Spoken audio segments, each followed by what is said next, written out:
नहीं जी, हम आपने बोला था 3 टाइम प्रार्थना करो। मैं 15 मिनट सुबह प्रार्थना करती हूँ, 15 मिनट दोपहर को, 15 मिनट 1 घंटा, आधा घंटा रात को। मेरा टाइम फिर 1 घंटा पूरा हो जाता है, वचन के लिए तो टाइम ही नहीं बचा। समझ पा रहे हैं? पर पवित्र आत्मा चाहता है आप उसी पर निर्भर न रहना। मेरा 1 घंटा प्रार्थना का पूरा हो गया। वचन, मैं आपको बताऊं, प्रार्थना वचन से ज्यादा जरूरी मैं नहीं कह सकता हूं, पर समय समय की बात है कब क्या आपके लिए महत्वपूर्ण है। मान लो एक पास्टर ने वचन तैयार कर रहा है, मुझे संडे का वचन देना है, मुझे वचन देना है, मीटिंग में वचन देना है, वचन, वो वचन पूरा बाइबल पढ़ रहा है, पर अगर उसने प्रार्थना नहीं की वो वचन खाली होगा। समझ पा रहे हो? इससे अच्छा उसने अगर प्रेयर की है तो आत्मा वचन भी देगा, टॉपिक भी देगा, ये प्रीच करना है, बाकी मैं उस समय बताऊंगा। समझ पा रहे हैं? उसका असर होगा। इसलिए प्रार्थना आपके लिए वचन से भी ज्यादा कई बार जरूरी होती है, क्योंकि वचन नहीं तो वचन अगर आत्मा में नहीं पढ़ा गया तो वो काम नहीं करेगा। इसलिए जैसे ही आपकी प्रार्थना की बेदी मजबूत हो रही, हाँ ठीक है, पहले 1-2 बारी कभी मिस हो गया, पर आप प्रार्थना कर रहे हैं, पर धीरे धीरे जल्दी से साथ में वचन शुरू कर लेना, प्रार्थना पर निर्भर न रहना। फिर जैसे ही आपने प्रार्थना की, आपने वाचा बांधी, धीरे धीरे वचन की वाचा आप खुद बांधना, धीरे धीरे खुद बांधना। जैसे ही प्रार्थना और वचन की आप वाचा बांध के प्रेयर और वचन करेंगे, वो वाचा कोई घंटे की भी हो सकती है कि मुझे रोज शाम को 6 से 7 प्रार्थना करनी अपनी पर्सनल प्रेयर। समझ पा रहे हैं? जा तो आपने वो ठान के ऐसा वचन पढ़ना ही पढ़ना, वचन की वाचा बांधना। बिना वचन के आपकी प्रार्थना में सामर्थ्य नहीं रहेगी। समझ पा रहे हैं? प्रार्थना जरूरी है आपको, आत्मा को आपको शांत करने के लिए, रिलैक्स होने के लिए, ट्यून करने के लिए, पर वचन जरूरी है एक हथियार के रूप में उसे शैतान के ऊपर उपयोग करने के लिए। तो बाकी हथियार आपको बचाते हैं, शील्ड आपको बचाती है, आपको विश्वास खड़ा रखता है, आपको मजबूत रखता है, पर आत्मा की तलवार जो शैतान को भगाती, ये वचन है परमेश्वर का।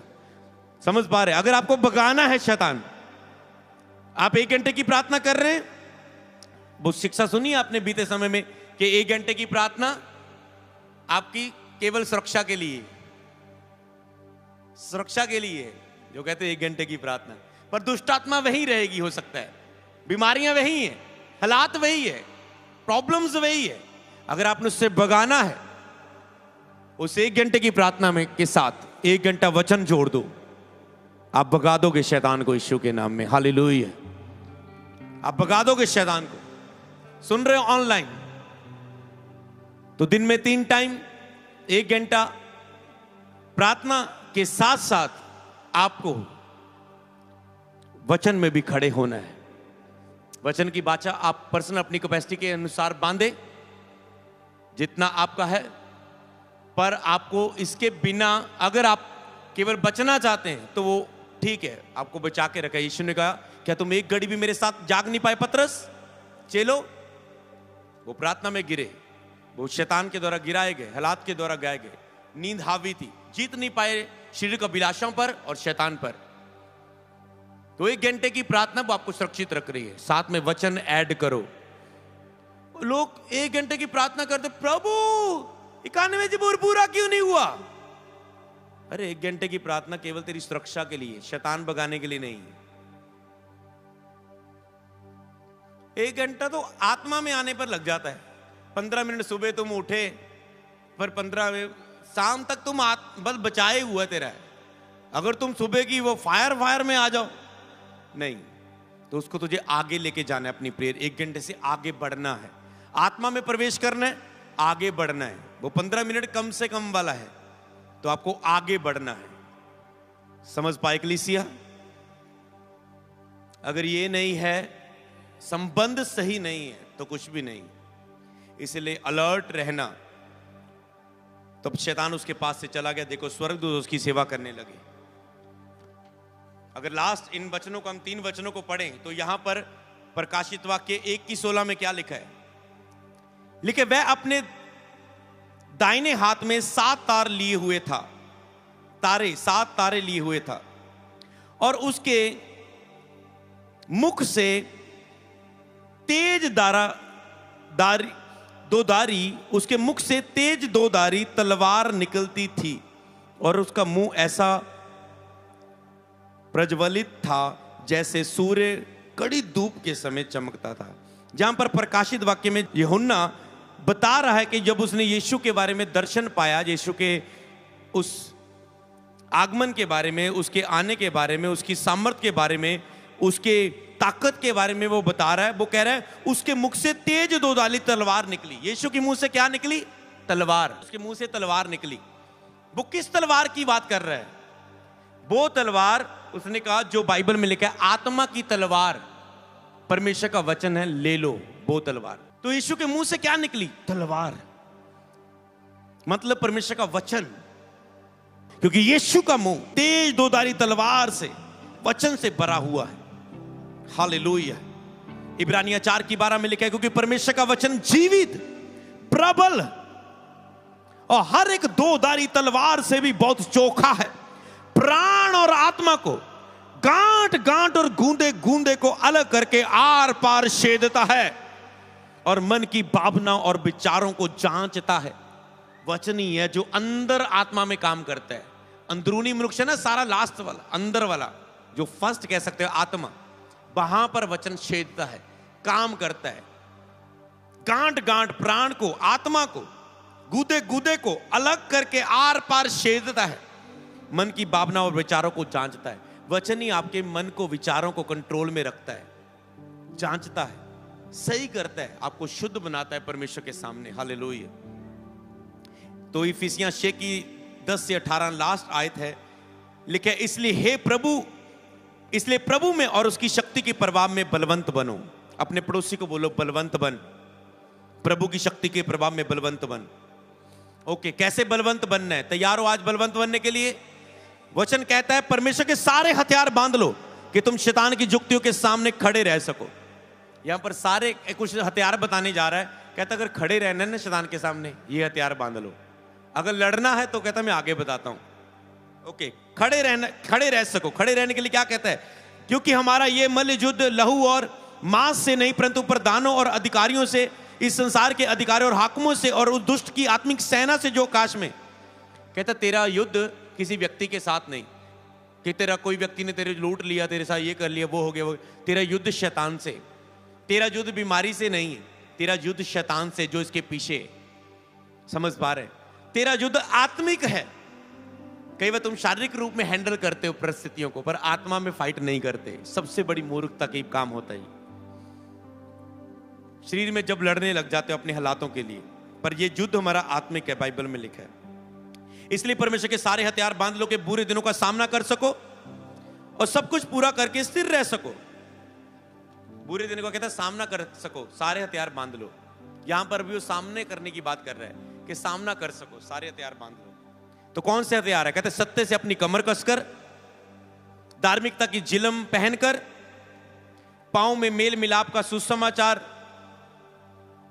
की तैयारी के जूते पहनकर, और इन सब के साथ विश्वास की डाल लेकर स्थिर रह सको, जिससे तुम उस दुष्ट के सब जलते तीरों को बुझा सको।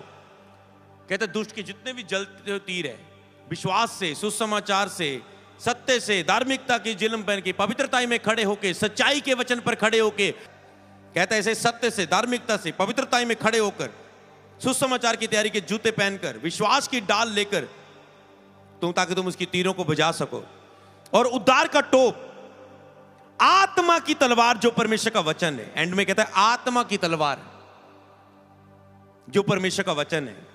वचन को कहा गया आत्मा की तलवार। हर समय कहता है उसे ले लो। तो एंड में कहता है अगर शैतान को हराना है, हालातों को भगाना है, जय पानी है, गवाही को रिसीव करना है, तो तुम्हें वचन को उपयोग करना पड़ेगा। सीधा समझ गए? प्रार्थना करनी ठीक है, सुरक्षा आत्मिक माहौल बना के रखना है, पाप से बचना है। वो मैं पाप में, मैं पवित्रता में खड़ा रहूं, मैं प्रार्थना करूं। वो मैं बचा रहूं, मैं प्रार्थना करूं। आप इसलिए प्रार्थना करते हैं। आज से रोज वचनों को अधिक से अधिक पढ़ो और अपने मुंह पर लाखों से बोलो, क्योंकि बोला गया वचन रेमा वचन है। जो बोलते हैं आप, पढ़ लिया आपने, अंदर ले लिया, फिर वही प्रार्थना में। शुरुआती समय जब मैं मसीह में आया, मैं बाइबल पढ़ता था बहुत, फिर जब मैंने प्रेयर करना, 4 बंदों के बीच में मुझे प्रार्थना का मौका मिल जाए, पास्टर की आंखें खुली रह जाती थी, विश्वासियों की। ओ, हम 10 साल से मसीह है, ये 2-3 महीने का विश्वासी है, ये कैसी जबरदस्त प्रार्थना करता है। मैंने हर चीज को वचन में, प्रभु तेरे वचन में लिखा। उन्होंने करना, उनकी बारी आनी, हालेलुया हालेलुया, धन्यवाद धन्यवाद धन्यवाद धन्यवाद, आमीन तक पहुंच जाना। मैंने आना, प्रभु तेरे वचन में ये लिखा है, प्रभु तेरे वचन में ये लिखा है। तो कोई पापी है, कहता है आज से मैं पाप नहीं करूं। जो उसको सुनता था उत्साहित होता था, क्योंकि उनके अंदर मेरा हालेलुया हालेलुया जो धन्यवाद धन्यवाद नहीं पढ़ रहा था। वो प्रभु दया कर दे दया कर दे। एक तो ग्रुप में हमने आंटी को प्रार्थना दी, बुजुर्ग आंटी थी, वो कहली हे प्रभु मेरे ते दया कर दे, मैं तो लुट गई, बर्बाद होगी। 15 मिनट अपने दुख बोलने लगी, ग्रुप प्रेयर। तो मुझे बीच में एंट्री डालनी पड़ी। मैंने कहा आमीन, चलो खत्म हुई, आगे प्रे करेंगे। समझ पा रहे, वो तो अपने दुख लेकर बैठ गई। तो लोग ऐसे करते थे, पर मुझे इस बात का समझ था, जब मैं वचनों से प्रार्थना, मेरे मुंह से वचन निकले तो सबकी उन्नति का कारण बनते थे। कोई पाप में गिरा है, जैसे आज मैंने वचन बोले, बुलाई और करुणा तेरे पीछे लेकर पैकर पड़ेगी, यहोवा मेरा चरवाहा है, गटी ना होगी। किसी आपके अंदर जा रहा था जब मैं वचन बोल रहा था। समझ पा रहे हैं कि वो मेरा चंगा करने वाला भला परमेश्वर है, शैतान के खिलाफ सब चीजों के। तो वो वचन गिरे हुए को उठाते थे। जब वो वचन आपको सुनते, वो आपको हिलाते उठाते हैं। इसलिए वचनों के बिना प्रार्थनाएं आपको नहीं करनी। अगर मैं लास्ट में एंड करूं, ये आखिरी आयत है, आपको समझाएगा ये वचन को कि कितनी ये परफेक्ट वचन है जो आपको मिला है ईस्टर के दिन, और आज इसे पूरा किया गया। लेकिन हर समय हर प्रकार से आत्मा में प्रार्थना और विनती करते रहो। कहता है हर समय, सुबह दोपहर शाम, हर समय हर समय। भजन संहिता 91 शुरू हुआ, जो बैठा रहे। अब ये सारे शस्त्र बस्तर आपको देने के बाद क्या कह रहा है वचन? कहते हैं हर समय हर प्रकार से आत्मा में प्रार्थना। हर प्रकार कैसे? धन्यवाद के साथ, घुटने टेक कर, आंखें बंद करके, घोषणाओं की प्रार्थनाएं, अधिकार की प्रार्थना, विनती की प्रार्थना, निवेदन की प्रार्थना, धन्यवाद की प्रार्थना, दूसरों के लिए प्रार्थना, अपने लिए प्रार्थना, परिवार के लिए प्रार्थना, रिश्तेदारों के लिए प्रार्थना, प्रभु के दासों के लिए प्रार्थना, आराधना करते हुए प्रार्थना, वचनों के साथ प्रार्थना, हर प्रकार से आत्मा में प्रार्थना। आत्मा में प्रार्थना, पवित्र आत्मा की सहायता से प्रार्थना, अन्य निवासा से प्रार्थना और विनती करते रहो। कहता है करते रहने को भैया बोल रहे, करते रहो कहता है। इसलिए जागते रहो और पवित्र लोगों के लिए लगातार विनती किया करो। कहते हैं करते रहो और लगातार विनती किया करो। वो करते रहने को क्यों बोलता है इतने हथियार देने के बाद? क्योंकि प्रभु ने आपको बता दिया है। अब यही लोग भूल जाते हैं, फिर कहते प्रभु मैं खड़ा क्यों नहीं हो रहा। यही क्वेश्चन है आज सबका, मैं पवित्रता में खड़ा क्यों नहीं रह पाता हूं, मैं रोग रहित जीवन जीव क्यों नहीं पा रहा, मैं आशीष क्यों नहीं हो पा रहा हूं। उसने कहा करते रहो करते रहो करते रहो, आत्मा में प्रार्थना करते रहो। और उनको लगता है नहीं आज के समय में प्रार्थनाएं नहीं हो सकती, नहीं बहुत जिम्मेवारियां, नहीं।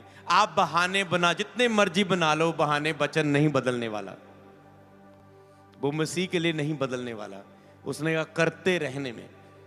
आज लोग प्रार्थनाएं करते हैं पर छोड़ देते हैं, पवित्रता में खड़े होते हैं छोड़ देते हैं, बीज बोते हैं छोड़ देते हैं। उसने कहा जो वचन मैंने दिया है कुछ समय करने के लिए नहीं बोला, उसने कहा करते रहो। क्या उसने ये बोला जस्ट 1-2 महीने साल में दशमांश बोया करो, साल में 1-2 महीने 40 उपवास रखा करो, प्रार्थना किया करो। उसने कहा करते रहो, ये सीक्रेट है। और कोई यूथ, जवान, नौजवान, ऑनलाइन कोई भी देख रहे हैं, और कोई रास्ता दूसरा चॉइस नहीं है कि हम पवित्रता में खड़े हो सके, हम सेवा में रिजल्ट देख सके, हम फाइनेंस में रिजल्ट देख सके, हम शांति में रह सके, तंदुरुस्त रह सके, शैतान का कोई भी अटैक ना चले, कान में जबूर पूरा हो जाए। और कोई रास्ता नहीं है, कोई शॉर्टकट नहीं है आपके लिए। आप प्रभु के ज्यादा प्यारे हैं, आपके लिए कोई और वचन आ जाएगा नहीं।